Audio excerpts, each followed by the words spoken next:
আসসালামু আলাইকুম। Trade with Hasan চ্যানেলে আপনাদের সবাইকে আবারও স্বাগতম।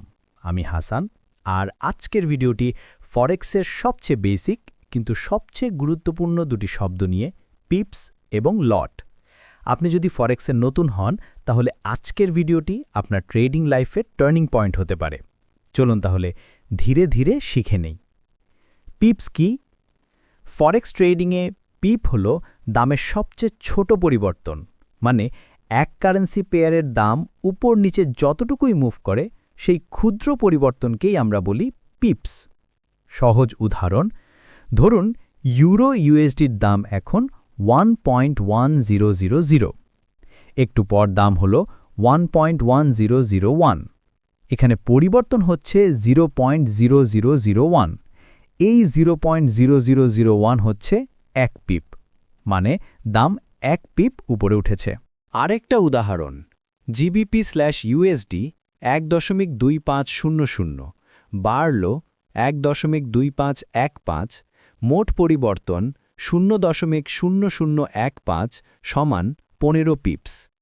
এই পিপস মুভমেন্ট থেকেই আমরা লাভ বা লস করি। গোল্ড বা XAUUSDতে পিপস একটু ভিন্ন।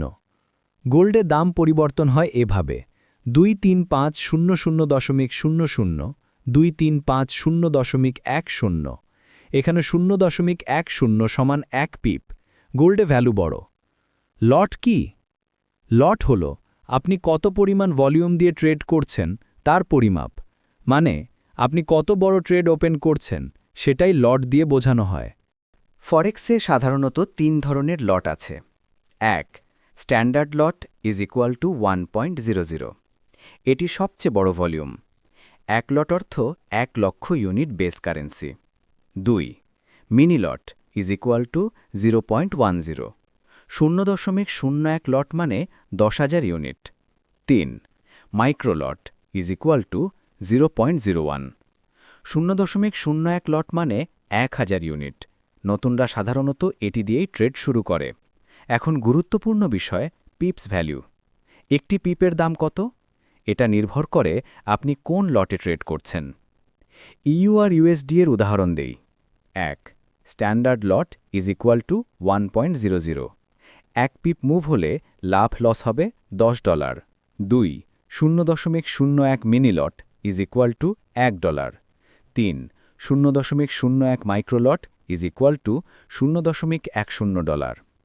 লাইভ উদাহরণ দিয়ে বোঝাই। আপনি বাই করলেন ইউআর/ইউএসডি।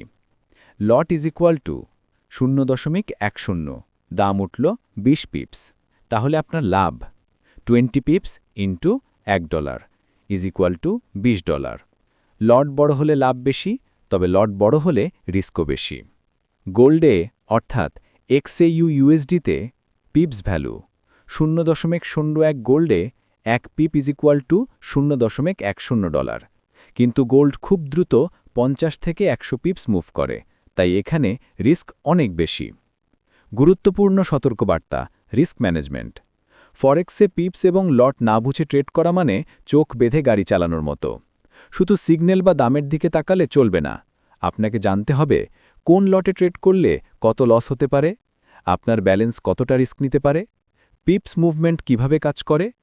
সবসময় মাইক্রোলট দিয়ে শুরু করুন, কখনোই প্রথম দিকে বড় লটে ঢুকবেন না। উপসংহার, আশা করি আজকে আপনারা পরিষ্কারভাবে বুঝতে পেরেছেন পিপ কি, লট কি, পিপ ভ্যালু কিভাবে হিসেব হয় এবং লট সাইজ ট্রেডিংয়ে এত গুরুত্বপূর্ণ কেন। ভিডিওটি ভালো লেগে থাকলে লাইক দিন, শেয়ার করুন।